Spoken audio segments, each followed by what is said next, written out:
Hello friends, Vardhan academy में आप सभी का स्वागत है। दोस्तों, आज की इस वीडियो में हम लोग एनसीईआरटी पॉलिटी क्लास 6 में चैप्टर 6 को पढ़ेंगे, ठीक है।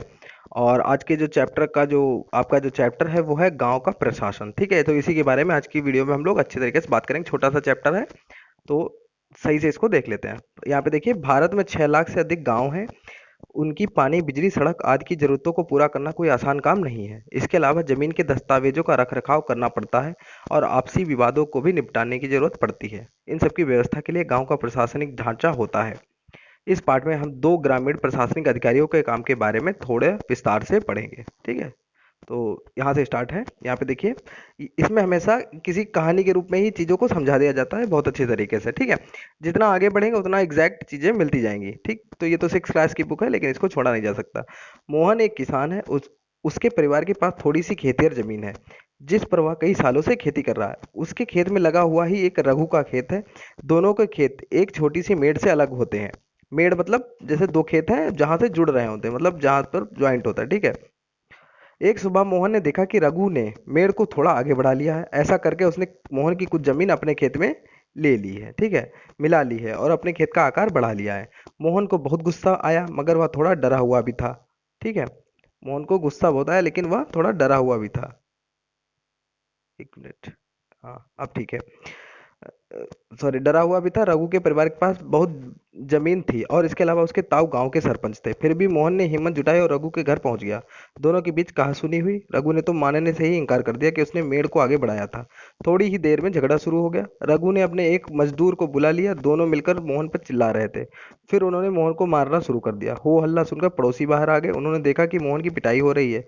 बीच बिचाव करके उन्होंने मोहन को बचाया। मोहन को सिर पर और हाथ में चोट आई। एक पड़ोसी ने उनकी मरहम पट्टी की। मोहन के एक दोस्त ने, जो कि गांव के डाकघर में काम करता था, सुझाव दिया कि उन्हें स्थानीय पुलिस जाकर रपट लिखवानी चाहिए। जबकि कुछ लोग इसके खिलाफ थे। उनको लग रहा था कि बहुत सारा पैसा बर्बाद हो जाएगा और नतीजा कुछ नहीं निकलेगा, ठीक है। तो ये गांव की एक स्थितियां एक तरीके से बता रहे हैं, बिल्कुल, ठीक है। कुछ लोगों ने कहा कि रघु के परिवार वाले तो पहले ही पुलिस थाने पहुंच चुके होंगे। काफी विचार विमर्श के बाद अंततः यह तय हुआ कि जिन पड़ोसियों की आंखों के सामने यह घटना हुई थी, मोहन उनको लेकर पुलिस थाने जाए, ठीक है। अब पुलिस थाने का चित्र। थाने के रास्ते में एक पड़ोसी ने पूछा, क्यों ना हम थोड़ा और पैसा खर्च करके शहर के बड़े थाने चले। मोहन ने समझाया कि बात पैसे की नहीं है, हम इसी थाने में अपना मामला दर्ज करवा सकते हैं, क्योंकि हमारा गांव इसी के कार्यक्षेत्र में आता है, ठीक है। अब देखिए, कार्यक्षेत्र के बारे में इन्होंने बात की है, तो इसको देख लेते हैं। हर पुलिस थाने का एक कार्यक्षेत्र होता है जो उसके नियंत्रण में रहता है। लोग उस क्षेत्र में हुई चोरी, दुर्घटना, मारपीट, झगड़े आदि की रपट उसी थाने में लिखवा सकते हैं। यह वहां के थानेदार की जिम्मेदारी होती है कि वह लोगों के से घटना के बारे में पूछताछ करे, जांच पड़ताल करे और अपने क्षेत्र के अंदर के मामलों पर कार्यवाही करे, ठीक है। तो हर एक क्षेत्र का अपने थाना थाना होता है, उसका एक कार्यक्षेत्र होता है। ये नहीं कि आप कहीं से भी रपट अपनी लिखवा दे जाकर, ठीक है। हालांकि जहाँ की जैसी घटना होती है वहाँ वहीं पर वो चीज़ कराई जाती है, ठीक है। पुलिस थाने में होने वाला काम। जब सब लोग पुलिस थाने पहुंचे तो मोहन थानेदार के पास गया और उसने पूरा मामला बताया। उसने यह भी बताया कि वह अपनी शिकायत लिखित रूप में देना चाहता है। थानेदार ने बड़ी बेवकूफ़ी से कहा कि उसके पास छोटी छोटी शिकायतों की जांच पड़ताल का समय नहीं है।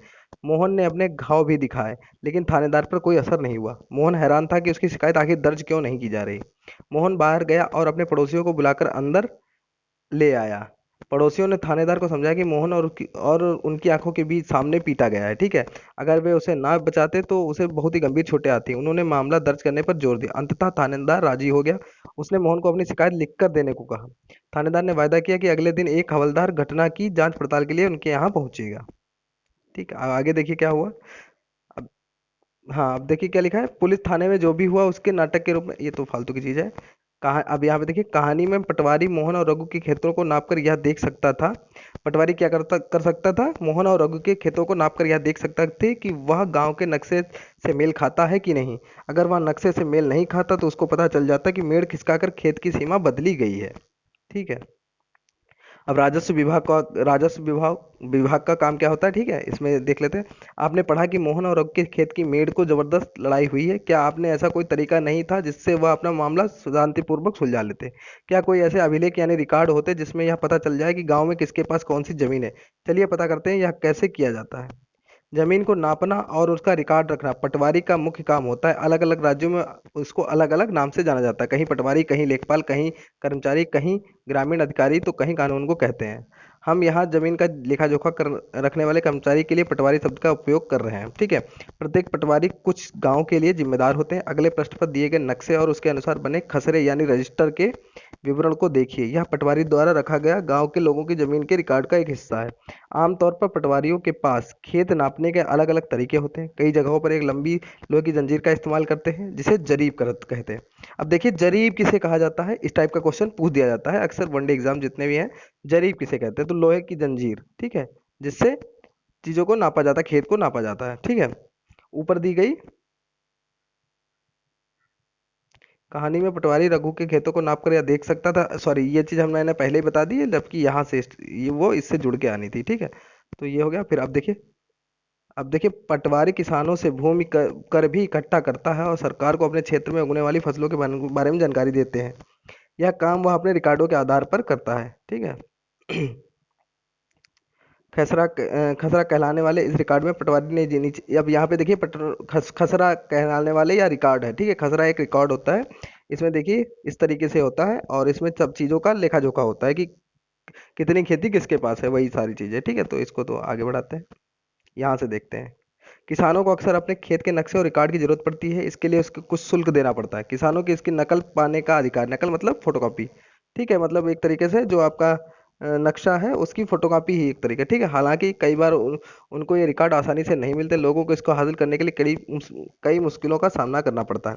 कई राज्यों में ये सारे रिकॉर्ड कंप्यूटर में डालकर पंचायत के दफ्तर में रख दिए जाते हैं ताकि आसानी से लोगों को उपलब्ध हो सके और नई सूचनाओं के अनुसार नियमित रूप से दुरुस्त होते रहें, ठीक है।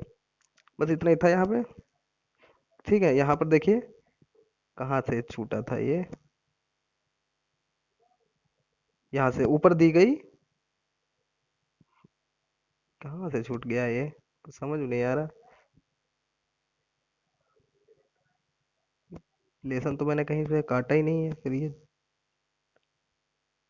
आधार पर, अच्छा अपने आधार पे करता है, ठीक है। इसलिए जरूरी है कि वह उसको समय समय पर दुरुस्त करता रहे। किसान कई बार फसल बदल देते हैं, कुछ और उगाने लगते हैं या कोई कहीं कुआं खोद लेता है। इन सब का हिसाब रखना सरकार के राजस्व विभाग का काम होता है। इस विभाग के वरिष्ठ लोग इस काम का निरीक्षण करते हैं। भारत में सभी राज्य जिलों में बटे हुए हैं। जमीन से जुड़े मामलों की व्यवस्था के लिए इन जिलों को और भी छोटे खंडों में बांट दिया जाता है। जिले के उपखंडों को कई नामों से जाना जाता है, जैसे तहसील, तालुका इत्यादि। सबसे ऊपर जिलाधिकारी होता है और उसके नीचे तहसीलदार होते हैं। उन्हें विभिन्न मामलों को निपटाना होता है। वे पटवारी के काम का निरीक्षण करते हैं और यह सुनिश्चित करते हैं कि रिकॉर्ड सही ढंग से रखे जाएं और राजस्व इकट्ठा होता रहे। वे यह भी देखते हैं कि किसानों को अपने रिकॉर्ड की नकल आसानी से मिल जाए। वे विद्यार्थियों को जरूरत पड़ने पर जाति प्रमाण पत्र आदि भी प्राप्त कर जारी करते हैं, ठीक है। तहसीलदार के दफ्तर में जमीन से जुड़े विवाद के मामले सुने जाते हैं। तहसीलदार के दफ्तर में एक नया कानून हिंदू अधिनियम धारा 2005, एक क्वेश्चन ये भी है कि हिंदू अधिनियम मतलब किस सन में बना, तो 2005 में। आगे देखिए, जब हम उन किसानों के बारे में सोचते हैं जिनके पास जमीन है तो आमतौर पर हमारे ध्यान में पुरुष होते हैं। महिलाओं की हैसियत खेतों के काम में एक मददगार भरकी मानी जाती है। उसके बारे में जमीन के मालिक के रूप में कभी नहीं सोचा जाता। अभी तक कई राज्यों में हिंदू औरतों को परिवार की जमीन में हिस्सा नहीं मिलता था।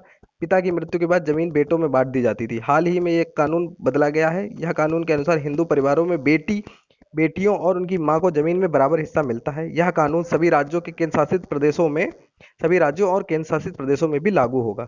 इस कानून से बड़ी संख्या में औरतों को फायदा होगा। उदाहरण के लिए सुधा एक खेतिहर परिवार की सबसे बड़ी बेटी है। वह शादीशुदा है और पास के गांव में रहती है। अपने पिता की मृत्यु के बाद सुधा अक्सर खेती के काम में मां का हाथ बटाने आती है। उसकी मां ने पटवारी से कहा कि जमीन पर अब बेटे के साथ साथ उसका और दोनों बेटियों का नाम भी रिकॉर्ड में आ जाए।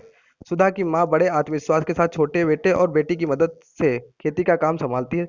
सुधा भी इसी निश्चिंतता में जी रही है कि जरूरत पड़ने पर वह अपने हिस्से की जमीन से काम चला सकती है, ठीक है। ये तो ठीक है, यहाँ तो इसमें तो कुछ खास नहीं है, ठीक है। तो इस तरीके से देखिए आपका चैप्टर ये कंप्लीट हो गया है। और हाँ, इसमें तो कुछ खास नहीं है, ठीक है। तो इस तरीके से आपका चैप्टर कंप्लीट हो गया है। और कल हम लोग हिस्ट्री का 7th क्लास पढ़ेंगे, हिस्ट्री, ज्योग्राफी और पॉलिटी की, ठीक है। तो दोस्तों आपको जैसी भी वीडियो लगी हो हमें कमेंट बॉक्स में बताइए और आज की वीडियो देखने के लिए धन्यवाद।